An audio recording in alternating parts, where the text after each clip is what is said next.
1절 여호와께서 사무엘에게 이르시되 내가 이미 사울을 버려 이스라엘 왕이 되지 못하게 하였거늘 내가 그를 위하여 언제까지 슬퍼하겠느냐. 너는 뿔에 기름을 채워 가지고 가라. 내가 너를 베들레헴 사람 이새에게로 보내리니 이는 내가 그의 아들 중에서 한 왕을 보았느니라 하시느니라.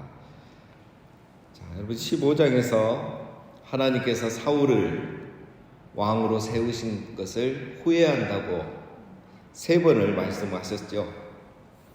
3번이나 내가 사울을 왕으로 세운 것을 후회한다고 말씀하셨는데, 지금 사무엘은 이 사울에 대해서 계속 슬퍼하고 있습니다. 하나님께서 3번이나 후회한다 이렇게 말씀하신 것은 이미 사울을 버리고 새 왕을 준비하셨다는 말과 같은 말입니다. 그런데 사무엘은 아직 여전히 슬퍼하고 있는 거죠. 아마도 사울에 대한 슬픔도 있겠지만 이 왕정 시대가 이렇게 시작하자마자 비참하게 저물어 버리는 것을 아마 사무엘은 더 슬퍼하고 마음이 좋지 않았을 겁니다. 그러나 어쨌든 하나님이 내가 후회한다고 3번이나 얘기했고 새 왕을 준비했다고 얘기하셨는데도 사울이 계속 슬퍼하고 있는 거죠. 그런 사무엘을 향해서 하나님이 말씀을 하십니다. 내가 그를 위하여 언제까지 슬퍼하겠느냐. 이 말은 중요한 말이죠. 내가 사울을 패하고 왕이 되지 못하게 했다, 이 말입니다. 사울을 패하고 왕이 되지 못하고 새 왕을 준비한 사람이 나다, 이 말이죠. 하나님의 주권에 대해서 말씀하시는 겁니다. 그러니 그런 인간적인 어떤 정의나 너의 어떤 개인적인 감정, 그 아픔으로 이걸 질질 끌지 말라는 거죠. 이제 그만 슬퍼하고 내가 너에게 주는 새로운 사명을 완수해라 라는 겁니다. 그게 바로 이제 베들레헴 사람 이새에게로 가라는 거죠. 그 아들 중에서 내가 한 왕을 보았느니라. 자, 오늘의 단어는 이제 이 보았느니라입니다. 내가 이새 아들 중에 한 왕을 선택했노라 이렇게 말을 해도 되는데 내가 한 왕을 보았느니라 이렇게 말하죠. 여러분, 우리는 이 한 왕이 다윗이라는 것을 알고 있습니다. 자, 다윗은 현재까지 자기가 감히 이스라엘의 왕이 될 거라면 일도 생각을 하지 않고 살고 있습니다. 그런데 하나님은 이 다윗을 이스라엘의 왕으로 보셨다는 거예요. 이게 중요하죠, 여러분. 하나님은 우리를 보고 계십니다. 뒤에 한 번 더 나옵니다. 하나님은 우리를 보고 계십니다. 항상 보고 계십니다. 그런데 지금 이스라엘 왕을 갑자기 폐위시키고 새로운 왕을 세워야 되는데 누구를 세워야 될지 하나님은 제비 뽑지 않고 그냥 아무나 뽑지 않고 보고 계시는데 그 중에 이 다윗이 왕이 되면 되겠구나 아신 거죠. 여러분, 하나님은 왕이 필요할 때 준비된 사람을 왕으로 부르십니다. 그리고 또 만들어 가시는 거죠. 하나님은 오늘 우리의 삶을 보고 계십니다. 그래서 하나님은 때가 되면 그 사람을 일꾼으로 부르시고 사명자로 부르시고 봉사자로 부르시는 거죠. 제비 뽑지 않습니다. 하나님은 우리의 삶을 보고 계십니다. 우리가 앞으로 어떤 일을 할지, 어떤 사람이 될지, 어떤 위치에 갈지 전혀 알 수가 없죠. 상상도 때로는 할 수도 없고 하지도 않죠. 그러나 하나님은 보고 계셨다가 때가 되면 우리를 부르신다는 겁니다. 그래서 여러분, 우리의 삶은 낭비되어서는 안 되는 겁니다. 욕심에 끌려가거나 자기 생각대로 살면 이런 기회가 오지 않는 거예요. 그러나 오늘 하루를 다윗처럼 여호와를 나의 목자 삼고 내가 그 목자 되신 하나님과 함께 동행하며 살아가면 내가 왕이 될 거라고 일도 꿈을 꾸지 않지만 내 인생에 이런 일이 생길 거라고 전혀 상상도 할 수 없지만 하나님은 우리가 필요할 그때에 우리를 부르시는 겁니다. 그래서 하루하루의 삶을 낭비하지 않고 하나님과 동행하며 살아가는 것이 굉장히 중요한 것이죠. 2절 사무엘이 이르되 내가 어찌 갈 수 있으리까 사울이 들으면 나를 죽이리다 하니 여호와께서 이르시되 너는 암송아지를 끌고 가서 말하기를 내가 여호와께 제사를 드리러 왔다 하고, 사무엘이 하나님의 말씀에 즉각 순종을 하지 않습니다. 사울이 들으면 나를 죽일 것입니다. 여러분, 사무엘 같지 않는 모습이죠. 사무엘이 15장에서 뭐라 했습니까? 사울에게 그렇게 뭐라 하면서 순종이 제사보다 낫습니다 해놓고 지금 본인은 순종을 하지 않는 거예요. 자, 그러나 여기에는 이유가 있습니다. 왜냐하면 지금 분위기가 이렇게 살벌한 분위기예요. 사무엘이 조금만 잘못하면 이거는 영모죄로 사울에게 죽임당할 수 있는 분위기인 겁니다. 왜 그렇습니까? 우리 15장 마지막에 뭘 봤습니까? 사울이 자기를 위해서 승리 감사 예배를 드려달라고 했는데 안 한다고 그랬죠. 또 제사는 끝나니까 와가지고 아가강을 공개 처형할 때 사울이야 왕권을 극대화하고 자기 업적을 극대화하는데 사무엘이 와서 이 아가강을 처형했어요. 그러니까 사울로서는, 왕으로서는 이건 체면 다 굴린 거예요. 거기에다가 뭐라 했습니까? 사무엘이 하나님께서 당신을 버리시고 새 왕을 준비했습니다. 이 말까지 했으니까 사울이 굉장히 예민한 거죠. 그러니까 사무엘이 누구 집에 간다거나 누구에게 기도를 해줬다거나 특히 기름을 부어줬다거나 이러면은 이거는 그 사람이 자기 다음 왕이 될 사람인 거예요. 이거는 영모죄로 몰아서 사무엘을 죽일 수 있는 거예요. 그리고 그 사람들도, 그 가족들도 한순간에 몰살당할 수 있는 거죠. 이런 분위기인가요? 그래서 사무엘이 내가 이런 걸 가면 사무엘이 나를 죽일 것이, 사울이 나를 죽일 것입니다 하고 사무엘이 지금 그런 얘기를 하는 겁니다. 하나님도 이 상황을 다 아시죠. 그래도 어쩌겠습니까? 사무엘이 가서 기름 부어야 다음 왕이 세워지니까 가야 되는 겁니다. 그래서 하나님이 방법을 알려주시는 게 암송아지를 끌고 가라.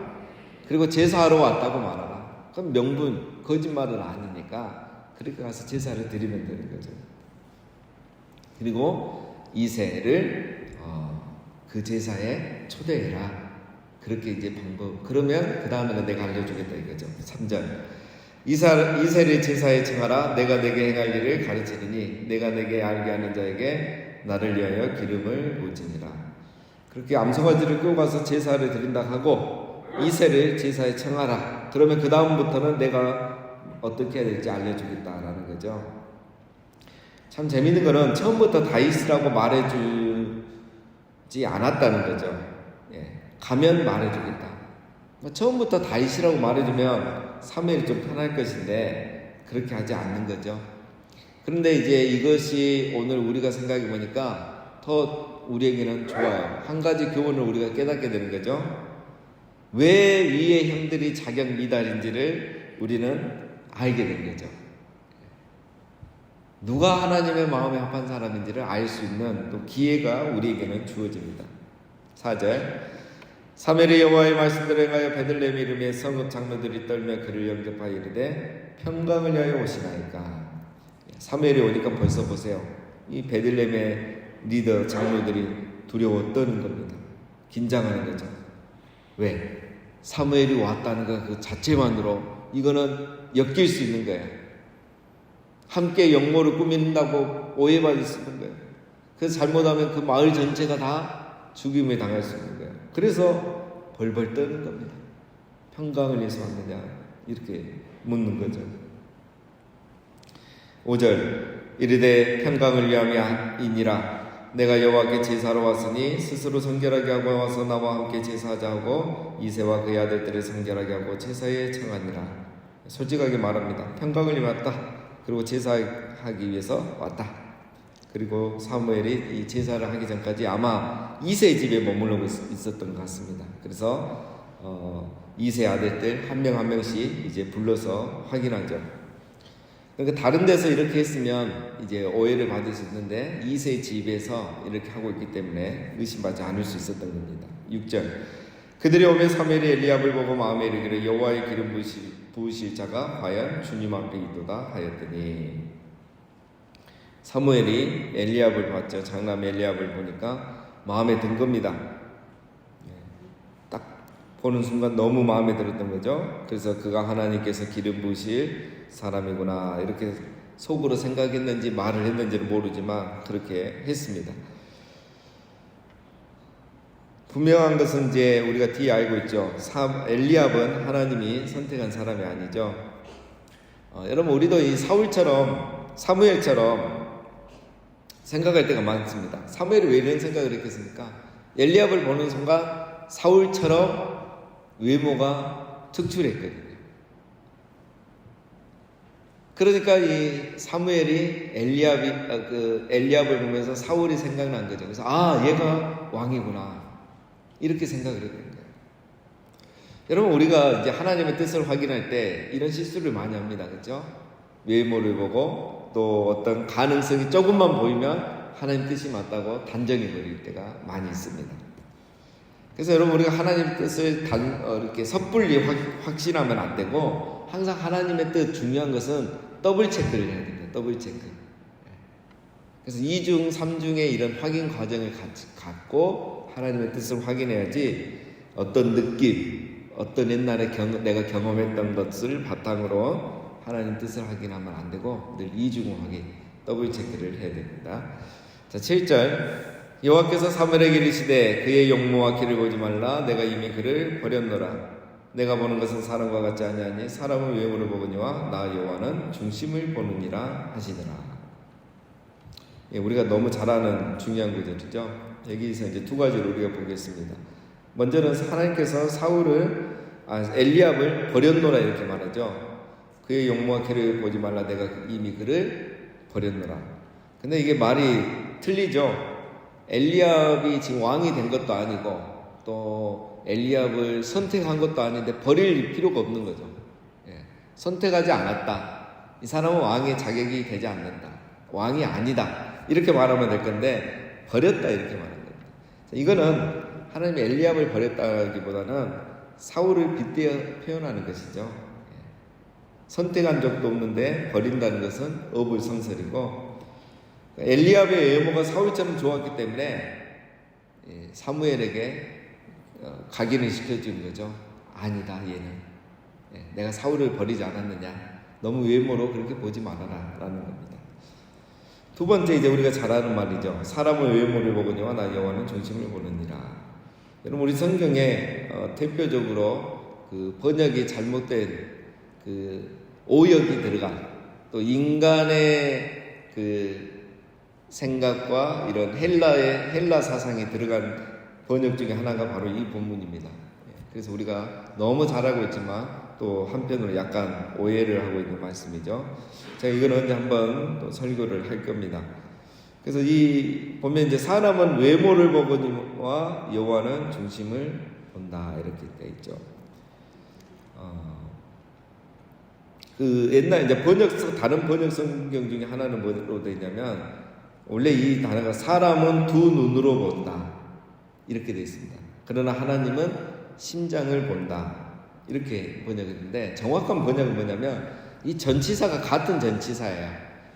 그러니까 정확한 번역은 사람은 눈으로 보지만 하나님은 심장으로 본다, 이게 정확한 번역입니다.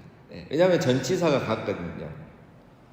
그러니까 사람은 눈으로 보고 하나님은 심장을 본다, 이것도 틀린 번역이고, 정확한 번역은 사람은 두 눈으로 보지만 하나님은 심장으로 본다. 그러니까 이게 전치사가 수단입니다. 수단. 외모를 본다, 이 목적이 아니고 수단. 그러니까 하나님은 외모를 보지 않고 속 사람만 본다, 이 말이 아니다는 거예요. 뒤에 보면 이제 다윗이 인물이 좋았습니까, 안 좋았습니까? 인물이 좋았어요.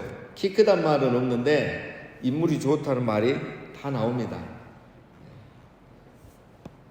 그래서 하나님은 속 사람을 본다, 이게 아니에요. 겉과 속을 나누는 것이 아닙니다. 보는 대상이 다른 게 아니라 보는 방식이 다른 걸 말합니다. 하나님이 앞에서 뭐라고 하셨죠? 내가 보는 것은 사람과 같지 아니하니. 사람은 눈으로만 보지만 나는 심장으로 본다는 거예요. 그래서 이런 거는 이제 번역가의 이제 우리 한국말로 번역하면서 또 헬라어로 번역을 하면서 이게 번역가의 선입견, 세계관이 들어간 거죠. 왜냐하면 이제 우리 그 신약 성경에 보면은 하나님은 사람을 외모로 취하지 아니하시며, 이 외모란 단어가 신명기에도 나오고 여기에도 나옵니다. 신약에도. 그래서 이 외모란 단어를 여기에 넣어버리는 거죠. 그런 오류. 그러나 우리 이번에 말씀 사경회 때 교수님이 말씀하셨죠. 외모로 보지 아니하시며 외모로 취하지 아니하시며, 이거는 뭐라 그랬죠? 차별하지 아니하시며, 이런 뜻이라 그랬죠. 민족을 차별하지 않고, 사람을 차별하지 않고 누구나 그리스도 안에서 동일하게 사랑하신다, 이런 뜻이라 그랬죠. 새 사람을 만드사. 이 새 사람은 뭐라 그랬습니까? 한 그랬죠. 새가 아니고, 날아가는 새도 아니고, 이거 새로운도 아니고, 한 사람을 만들었다 했어요. 연합이라 그랬죠. 성경에 이게 언어의 한계입니다. 어쩔 수 없습니다. 이 인간의 언어는 늘 한계가 있어요. 그래서 번역하면서 이게 더 오류가 생기고 시대가 바뀌면서 오류가 생기는데, 대표적인 게 이겁니다. 그 다음에 이제 두 번째 왜 이런 해석을 했느냐면, 이제 번역자의 그 선입견이죠. 이게 이제 헬라의 사상입니다. 내면은 중요하고 외모는 중요하지 않다. 속 사람은 중요하고 겉 사람은 중요하지 않다. 이런 이제 헬라 사상이 반영이 된 해석입니다. 그래서 엘리압이 이제 키도 크고 잘생겼다는 말이 나오니까 그 뒤에 번역이 자연스럽게 이렇게 돼버린 거죠. 그러나 다윗도 보면 인물이 좋았습니다. 키만 안 컸지 다 좋았어요. 악기도 잘 다루고, 싸움도 잘하고, 말도 잘하고, 시도 잘 짓고, 감성적이고, 완벽남입니다. 사실 다윗이. 품절남, 오늘 이 시대로 하면. 사이 삼고 싶은 사람. 외모는 모든 게 완벽했다는 거예요. 자, 여기서 말하는 건 뭡니까? 하나님은 우리를 심장으로 보신다. 자, 아까도 내가 한 왕을 보았나로 했죠. 여러분, 부모는 자식을 심장으로 보죠. 그렇죠? 부모는 자식을 심장으로 봅니다. 눈으로만 보지 않죠. 우리가 교회에서 보면 두 눈으로만 보입니다. 행동하는 거, 오, 일찍 와서 앞자리에 앉으면 오, 신앙 좋네. 헌금 많이 하면 오, 신앙 좋네. 눈으로만. 말하는 거 그대로 믿어져요. 그러나 부모는 심장으로 자녀를 봅니다. 그래서 이 자녀가 무슨 말하면 귀로는 듣지만 거짓말인지 잔머리 굴리는지 다 알죠. 우리 아이들이 웃고 있습니다. 지금 새벽기도 열심히 나온 아이들이. 부모는 알아요. 이 애들이 말하는 그게 진심인지 거짓말인지 듣기만 해도 알아요. 그리고 행동하는 거 보면 얘가 공부하는지 말인지 다 알아요. 왜 그렇죠? 부모는 두 눈으로만 보는 게 아니라 뭘로 봅니까? 심장으로 보는 거예요. 그래서 아는 겁니다. 하나님은 우리를 심장으로 보시는 거예요. 그러니까 이게 외모를 본다, 중심을 본다, 이제 완전 틀린 말은 아니죠. 하나님은 심장으로 봐요. 단순히 그냥 중심만 보고 판단하시는 말이 아니라 관계적인 용어입니다.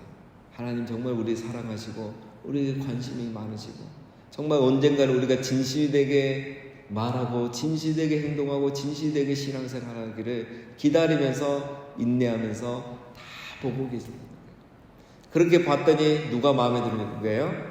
다윗이 마음에 드는 거예요. 얘는 보니까 잔머리 안 걸리고 거짓말 안 하고 정말 진실되게 하고 교회를 사랑하고 하나님 사랑하고 양 한 마리도 정말 내 생명같이 지키고, 하나님이 마음의 감동을 받은 거죠. 그게 이제 심장으로 본다는 뜻입니다. 이렇게 하나님이 보시니까 누구는 불합격이다? 엘리압은 불합격인 거야.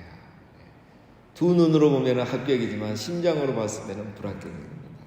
8절, 이새가 나비나답을 불러 사무엘 앞을 지나가게 하며 사무엘이 이르되 이도 여호와께서 택하지 아니하시느니라 하니라. 그렇죠? 아닌 겁니다. 심장으로 보면 불합격. 9절, 이새가 산마로 지나가게 하며 사무엘이 이르되 이도 여호와께서 택하지 아니하시느니라. 불합격. 10절, 이새가 그의 아들 일곱을 다 사무엘 앞으로 지나가게 하나 사무엘이 이새에게 이르되 여호와께서 이들을 택하지 아니하셨느니라고. 다 불합격. 두 눈으로 보는 거하고 심장으로 보는 거 이렇게 다릅니다.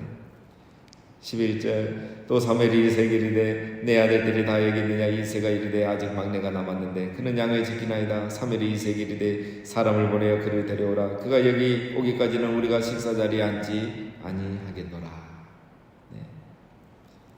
우리 잘 아는 얘기죠. 여기서 여러분 막내가 남았는데, 이 막내란 말은 언어에 보면 작은 자라는 뜻입니다. 막내란 단어는 우리 말이고 작은 자. 여러분 사울을 말할 때 소개할 때 어떻게 했습니까? 큰 자라고 소개했죠.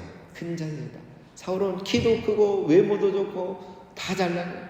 근데 막 다윗은 작은 자. 정말 키도 작았을 것 같고 또 그냥 작은 자로 여긴 거예요. 얘는 있으나 마나 하는 거예요. 그러니까 뭘 시키죠?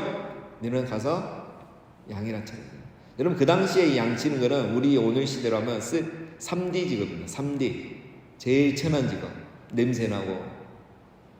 그 당시에 존경받고 유망한 직업은 농업이에요. 농사. 오늘 우리 대기업 다니는 것처럼. 농사를 지어야 그때는 이게 대단한 거예요. 부자고 그 다음에 윗사람이에요. 그러니까 한마디로 뭘 말하냐면 이 11절은 다윗은 왕이 될 만한 그런 자격이 전혀 없었던 사람이에요. 사람들이 봤을 때. 두 눈으로 봤을 때 다윗은 아니었어요. 그런데 하나님께서 다윗을 보신 거죠. 자격 없다고 생각한 다윗을 하나님 보시고 그를 왕으로 부르셨어요. 그래서 다윗은 신앙과 인격이 준비된 거죠. 하나님께서 나중에 그에게 이제 기름을 부어버리죠. 성령을 부어버리죠. 그래서 성령 부은 그날부터 다윗은 이제 완전히 또 업그레이드가 된 겁니다. 그래서 이 사명을 잘 감당할 수 있는 사람이 되는 거죠. 자, 12절. 이에 사람을 보려 그에 데려오면 그의 빛이 붉고 눈이 빼어나고 얼굴이 아름답더라. 여호와께서 이르시되 이가 그니 일어나 기름을 부으라 하시느니라. 사무엘이 기름 뿔병을 가져다가 그의 형제 중에서 그에게 부었더니 이날 이후로 다윗이 여호와의 영에게 크게 감동되니라. 사무엘이 떠나 라마로 가니라. 네, 나오죠. 보세요. 사울도 다윗도 얼마나 외모가 뛰어납니까? 키가 크단 말만 없지 더 외모가 뛰어났습니다. 외모를 보지 않는다는 것은 그러면 키를 보지 않는다. 감사하죠. 그러면 그것이 아니라는 게 다행인 겁니다. 그렇죠? 여호와는 심장을 보시는 겁니다. 그래서 사무엘에게 기름을 뿔병에 담으라는 거죠. 기름 뿔병. 전에는 이렇게까지 구체적으로 얘기 안 했거든요. 지금은 아주 구체적으로 얘기하는 거죠. 사울 때와는 이제 하나하나 보면 다 다릅니다. 그래서 뭐 부르심을 확인하고 증명하고 확신하는 단계도 없어요. 그냥 바로 부름받고 바로 그날 성령이 임해버리고 이때부터 성령 충만한 다윗이 되어서 정말 이제 사명을 어쨌든 잘 감당하죠. 몇 번의 실수가 있지만. 그래서 하나님은 이 다윗을 하나님이 신이 깃든 특별한 사람으로 만들어 가십니다. 그래서 여러분 우리가 하나님 앞에 이렇게 잘 준비하고 있으면 때가 되면 하나님께서 성령으로 우리를 충만하게 하셔서 부르심에 합당한 사람으로 또 만드셔서 우리를 사용하신다는 거예요. 그때까지가 중요한 것입니다. 자, 오늘 우리가 기억할 것은 사람은 눈으로 보지만 여호와는 심장으로 보신다는 거예요. 우리 부모님이 자녀를 심장으로 보듯이 판단하고만 있는 건 아니죠. 사랑하고 있는 거죠. 언젠가는 이 아이가 거짓말하지 않기를, 자기 스스로 알아서 책임지고 말하고 행동하기를, 뭔가 삶의 꿈을 갖고 열심히 살아가기를 부모는 심장으로 보면서 말은 하지 않지만 다 알고 있고 그날이 오기를 도와주고 있고, 그날이 왔을 때는 누구보다도 기뻐해주고 축복해주는 부모, 그 부모가 바로 심장으로 보는 사람입니다. 그럼 하나님 아버지는 지금 우리를 그렇게 보고 계십니다. 그래서 오늘 하루 우리의 삶이 중요합니다. 오늘 하루도 우리가 여호와를 경외함으로 살아가면서 정말 심장으로 보시는 우리 하나님을 기쁘시게 하는, 그래서 우리 하나님 앞에 쓰임받기 합당한 또 쓰임받는 우리 모두가 되시기를 주님의 이름으로 축원드립니다.